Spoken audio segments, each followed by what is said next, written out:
and it will be Eduardo Ribeiro de Azevêdo. Eduardo, yes, yeah, I see you. So Eduardo, you can start sharing your screen while I present you. So Eduardo holds a PhD degree in physics from Universidade de São Paulo. Since 2003, he is a professor at São Carlos Physics Institute, University of São Paulo.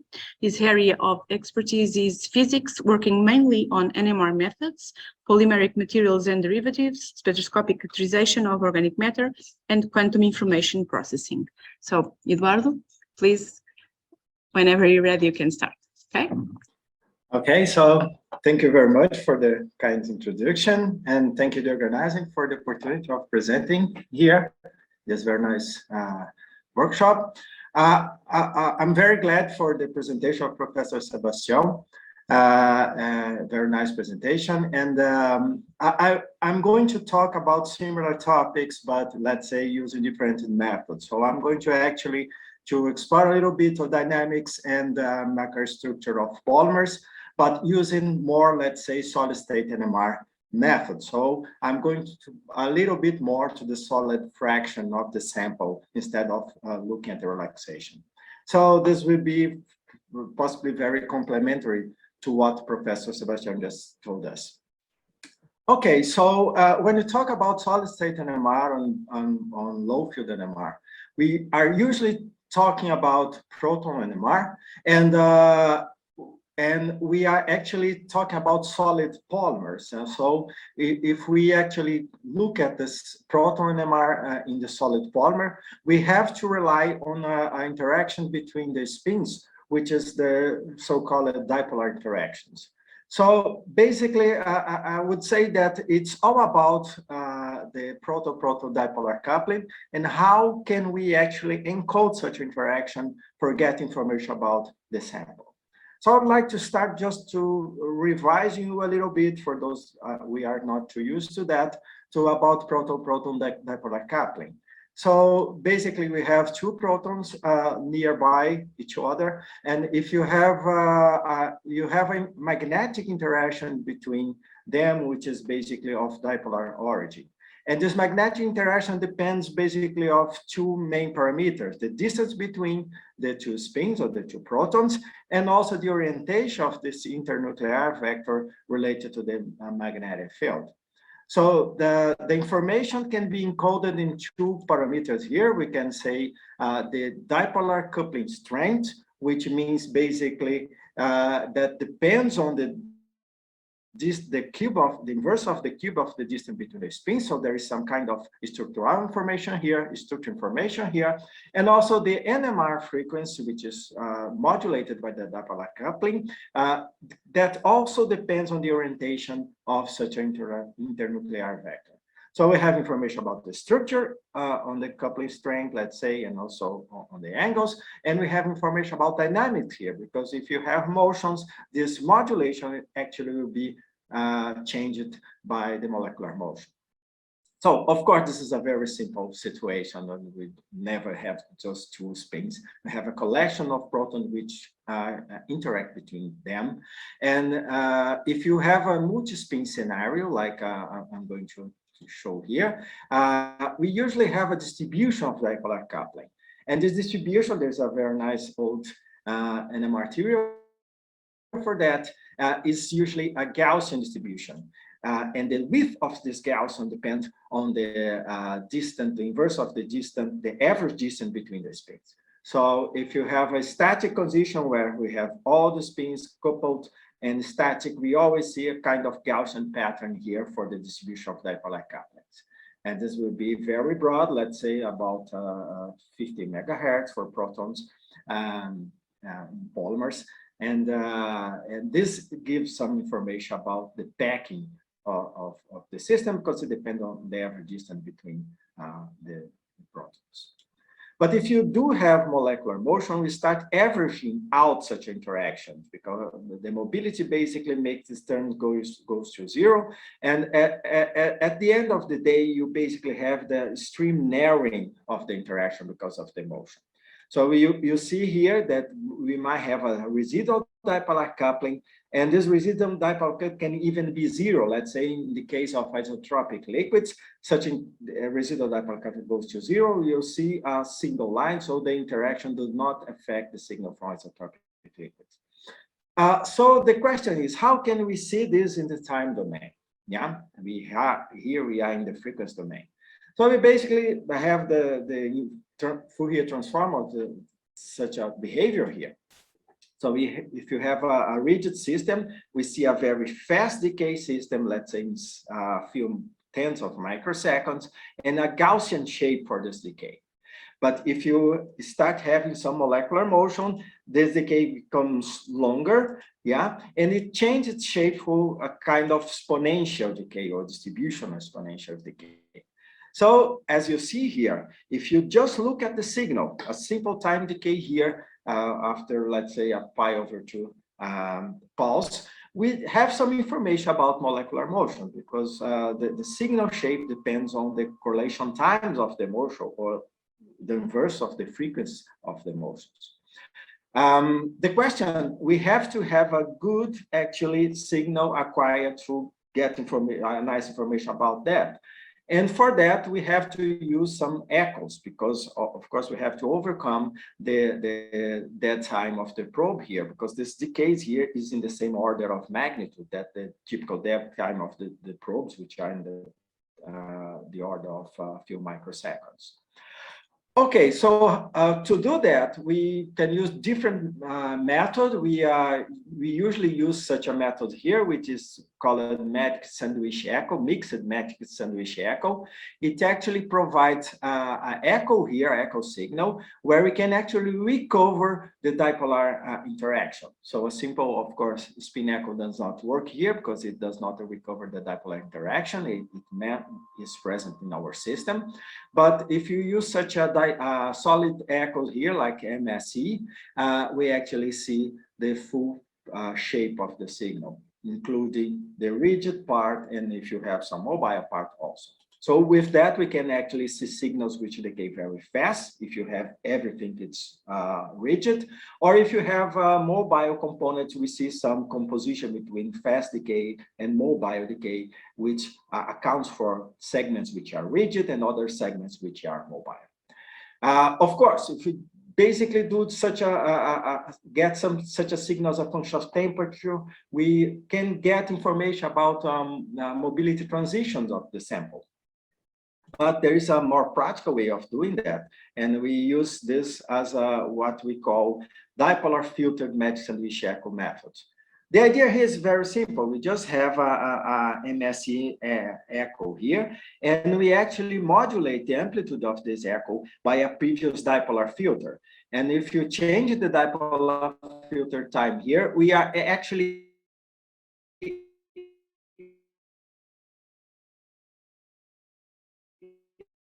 able to select on the segments which have some kind of mobility in some time scale. If you normalize such a intensity by the intensity of the full echo, which you can actually obtain here by just setting the filter time to 0, we can get information about the normalized DFMSE intensity. This intensity is very easy, nicely used to, for example, to determine onset of molecular motion, because, for example, if you have a low temperature, everything is rigid, so there is no mobile signal here, the intensity goes to 0. But if you get the onset of some kind of molecular motion on the sample, we actually see this intensity increasing for a certain value, which depends the amount of molecules that become mobile on that temperature. For example, here we have like about 60% of the protons on the system mobiles after, let's say here, about -10 degrees. So with this technique here, we can actually very nicely to probe the onset of molecular mobility. For example, here, just to give a more typical example here, we just get here a mixture of polybutadiene rubber and polystyrene.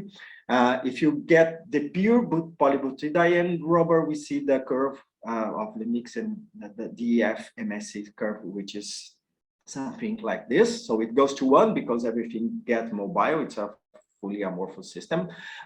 If you get the pure polystyrene, we also see a similar transition, but of course at a very different temperature. If you mix both of them, we actually see here the two transitions very well defined. We can, of course, apply this for other systems. For example, here in a semi-crystalline polymers, when we see here clear two transitions, one associated with the transition of the symbiotic polypropylene, and the other one actually associated to the melting of the polymer. So this is a very easy and kind of information that we can obtain about the molecular mobility. So just to show you another example here, also we can actually probe, monitor actually polymerization reactions using the same kind of methods, but polymerization reaction which lead to solid products, let's say. Okay, so we actually monitor here in this work in cooperation with the group of Professor Conago, the polymerization, epoxy polymerization, as you see here, this is the Nmr signal. When you are at the beginning of the reaction, we basically have such a very long decay system which have exponential shape. But as the reaction takes progress, we start to see here some fast component on the signal and also some slow. There's a mixture between them. And at the end of the reaction, we only see such a fast component here. Well, these components basics are related to the way the reaction takes place. So we first have some molecules, some polymer already formed here. We have some solvents around, and then we have some interfacial regions which give such an intermediate components here. So we can actually fit such components considering that we have a rigid fraction, a mobile fraction, and also some intermediate mobility fraction. But if you want to actually obtain to monitor the polymerization reaction, you just need to monitor one of these fractions. So we just need to monitor actually the mobile fraction. So, and we can actually monitor the mobile fraction by using the technique I just showed you. Yeah, when we have selectively the signal from the mobile molecules. So if you do that by using the intensity of this DFMSC technique, we actually can get such a curves here. So we can actually monitor the mobile fractions as a function of time, and from that we can actually obtain, we can have some specific model for that in the case of epoxy polymerization to obtain the reaction rates and also other parameters associated with the reaction here. From the reaction rate, for example, we can actually do it as a function of temperature, and also we obtain here, for example, the activation energy of such a reaction. Okay, there is other, we can also, using very similar techniques, we can actually also use to monitor slow crystallization process. For example, here, it's an example, this is P3EH3. This is a semiconducting polymer. Here, I'm just going to, just showing here the carbon-13 solid-state Nmr of it. So we have some signals here associated with the backbone carbons. Here we have some signals associated to the side chain carbons. But the interesting thing here is that if you just melt this, or not melt it, just go to high temperature here, and then you cool it down to room temperature and do the solid-state Nmr spectrum, what you get is something like this. So we have very broad lines here. There is no defined peaks, which means that we have a complete system which is very disordered, let's say like that. But if you just wait 24 hours, let's say in room temperature or in a low temperature, we start to see here these peaks here. So which means that we go to a completely amorphous phase to a semi-crystalline phase like that. But the difference here, this is a solid state, this is also solid state. Okay, this is easily done looking at the carbon-13 at high field, yeah, but we just say, okay, so let's look at the low field system. And as you see here, we see some difference between the two signals after here after 12 hours. And this difference is not only, it's not the same thing that I showed you before, because here the system is rigid here and is rigid here. So this difference here is basically associated to the difference in the molecular packing of the samples. So we actually use the same technique here to say, okay, we define with the filter time, a cutoff filter time here, and we see the difference between these two, the signal as the intensity here decreases from here to here, and we can do some normalization to evaluate how the rigid part of the polymer changes. So we see here this very nice curve here, which is associated with the formation of the crystalline phases on the P3EH3. Yeah, so we get from fully amorphous phase, solid phase, to a crystalline phase, also a solid phase, but we can even see that using the method. This can also be modeled. We have here a kind of a standard Avrami model that accounts for a 1D crystallization. And from this model, we can act, for example, to obtain the crystallization rates and also some parameters associated with the crystal growth.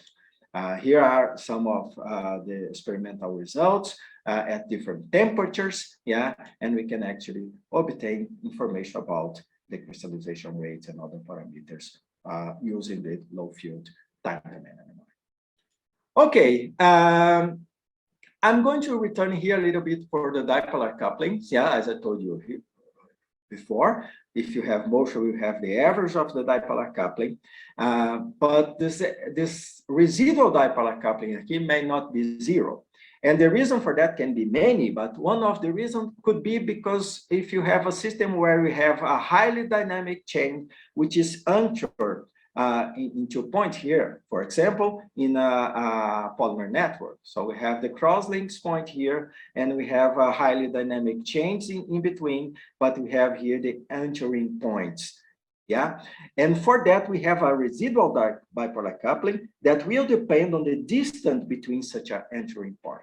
So if the distance, the average distance decrease, which means the density of cross-links increase, yeah, so we have increase in the residual dipolar coupling. So probing the residual dipolar coupling, we have information about the density of cross-link, is proportional to the density of cross-link, let's say. And for probing that, of course, we can actually try to probe that by T2 relaxation and so on. There is some method that to use such approach, but the, let's say, more precise way of probing that using a solid-state Nmr, or old solid-state Nmr techniques, which is the double quantum Nmr methods. What the double quantum Nmr methods provide is basically it monitors the formation of what we call double quantum coherences. Double quantum coherences are created, in this case, by the presence of the dipolar couplings. So if you have dipolar couplings, you have double quantum coherences. If you don't have dipolar couplings, you don't have double quantum coherence. So we can actually monitor the formation of such coherences by this type of pulse sequence by increasing a certain period of the pulse sequence here. So what you usually see is a curve like this red one here, which increases due to the formation of the double quantum coherence and then decrease due to the relaxation. We can, using the same pulse sequence here by changing some phases, we can obtain a reference signal here, which only accounts for the relaxation. So we can use that for normalize this curve here and obtain a pure double quantum build-up like I'm showing here in the blue system. Okay, but what's important here is that, okay, I have a polymer network like that, and I look at the initial build-up here. This initial build-up is proportional to the residual dipolar coupling, so it depends on the density of constraining points. I want to say that actually it's not only chemical cross-links. So if you have chain entanglement here, it also constrains the dipolar coupling. And what we have then, it also appears on the double quantum curve. So there's a mixture between entanglement and, let's say, chemical crosslinks.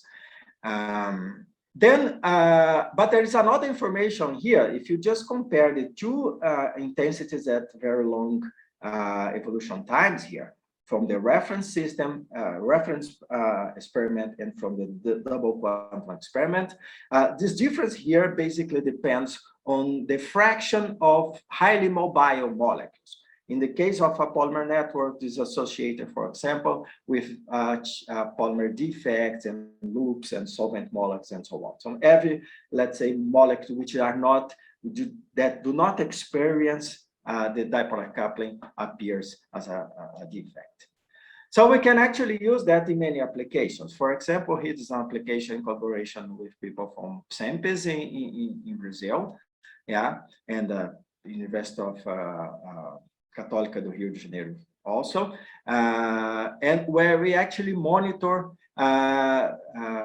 the mobility chains on polyamide 11 exposed to HUS scavenger using NMR, time domain NMR methods, mainly double quantum methods.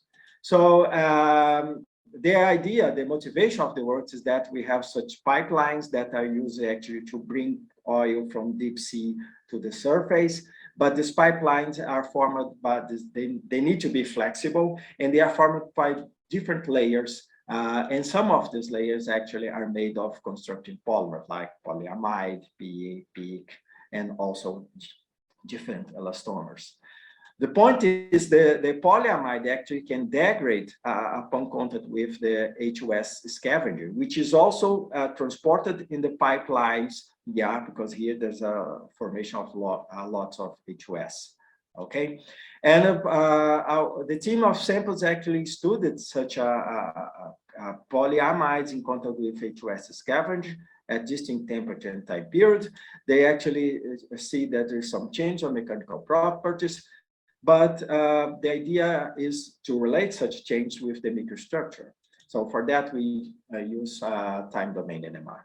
As I show you here, this is our normalized DFMS intensity. As you see here, we see very nice the two main transitions. This is basically the glass transition. This is the melting. But here already we see, okay, if you have the sample in contact with the HUS scavenger, like for 3 days, 30 days, and 60 days, we actually see the increase on this transition related to the glass transition. So actually the contact with the HUS is actually kind of redefining the amorphous part of the polymers. So then we say, okay, so let's see to the origin of such a reedification of the chains. Then we run some double quantum experiments here in the melt state, because we want to see also if these constraints are maintained even in a high mobility state. So we look at the melt states, we obtain the double quantum curves. As I told you before, the end of the curve here, the difference here is proportional to the amount of highly mobile change that I have in the sample. So as you see here, as we have the contact with the scavenger, we see such a fraction decrease. So the system becomes more rigid, yeah, overall. But we also see the increase of this part of the curve, the double quantum build-ups here. And this increase indicates actually that we have increasing in the number of constraining points. Yeah, we can actually evaluate such a fraction of highly mobile chains, yeah, using a special normalization procedure. I'm not going to the detail, but we can also look at very interesting feature here, because here we know that there might be some cross-linking being formed due to the contact with the HUS scavenger. But the question is, are these cross-linking fixed or not? This is a really chemical reaction that occurs that cross-links the chains. Yeah, and we use actually low field NMR to probe that. And the idea is basically to use this very nice work of Kai Salvaster, which is one of the father of double quantum in solid polymers, and Anton Modvikin, and they actually model the polymer motions and to obtain the double quantum buildups and also the sum of multi-quantum, which is basically the reference signal minus the contribution to the highly mobile change. So we can have these two experimentally determined curves. And they model these two curves, considering that the motion is dictated by a kind of exponential, not exponential actually, polynomial correlation function. And there is an exponent here, which is important. So with this model, they actually have analytical curves for the double quantum and the reference curves here, which depends on T2, depends on K, which is the exponent of the correlation function here, and the residual coupling. The main point here is that if this correlation function is constant, which means the K is 0, yeah, we have fixed cross-linking point, which means we really might have chemical cross-link. But this is different from 0. It means that we have fluctuating cross-linking point, which means that we have more chain entanglement than cross-linking did. And we actually fit the curves using this the curves that are provided on this work. They actually have very good fit. And from that, we obtain the residual dipolar coupling, which increases as we have contact with the scavenger, as I show you here, okay? And the power law actually decreased to almost 0 when you have long-term contact with the scavenger. So we actually have here a very nice situation where we show, okay, we have the scavenger is actually producing crosslinks, and it also actually producing chemical crosslinks, which means that crosslinks have fixed entering. Okay, so as a conclusion for this part, we have H2S scavenger that decreases the fraction of segments with high mobility and create region of restricted dynamics in the sample. This actually is consistent with chemical reaction between the scavenger and pH change and producing cross-links change and reducing the defect fraction.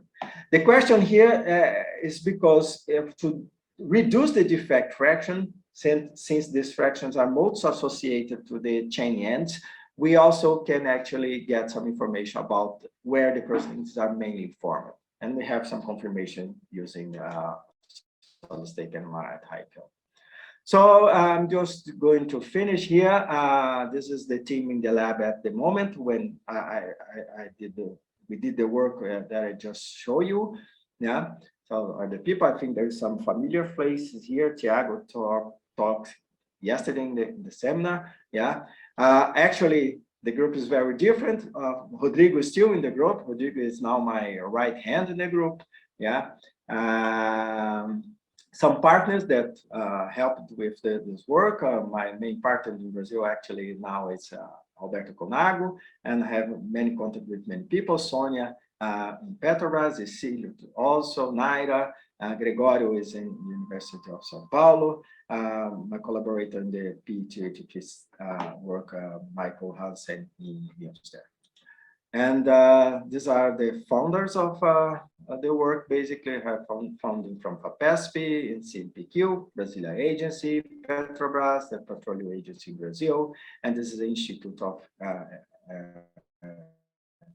Organic Electronics in Brazil. And I'd like to thank you all, and obrigado a todos. So thank you, Eduardo, for this very nice presentation. We have a question for you.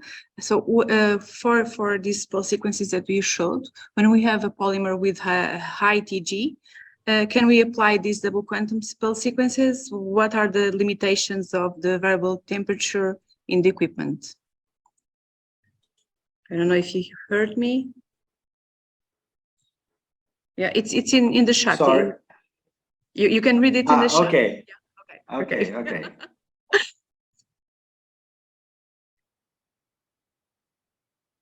Okay, that's a very good question.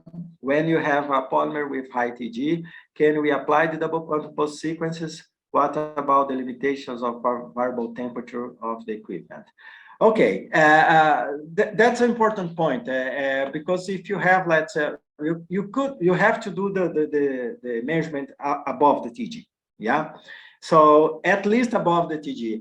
In preference, the double quantum has to it relies on a dynamic contrast. So you have part of the molecule have to be very dynamic. Yeah. Even so, it has to be above TG. There is no, at least for this kind of application. Of course, there is other application that you can do. But there is an interesting point here, because if you are above TG, but you are in a semi-crystalline polymer, you also get some trouble of doing double quantum for this application of studying crosslinks, because you also have some dynamic contrast between the crystalline part and the amorphous part. The amorphous part is highly mobile, but you have some, let's say, fuzzy region there, and this also contributes to double quantum curves. So we have the contribution for the crosslinks and also for the interfaces. Yeah. A way of avoiding that, or let's say, is to use double quantum associated with dipolar filters. So we basically do the dipolar filter to remove the signal from the crystalline components and look only on the glass transition, on the mobile part of the polymer. Yeah. So that is the way of we do. But unfortunately, you have to go to a state where we have a high mobility change to do crosslink by the. Okay, so I don't know if we have any other questions in the room. No. So then I thank again Eduardo. Very nice presentation. Thank you for agreeing to be here with us. And now we move on to a different topic. Okay, so thanks again. Thank you. So now we are entering our fourth topic of this workshop, application of BENCHTOP Nmr for pharmaceutical and cosmetics. So our first speaker is Dr. Anuji Abraham, which she is Associate Scientific Director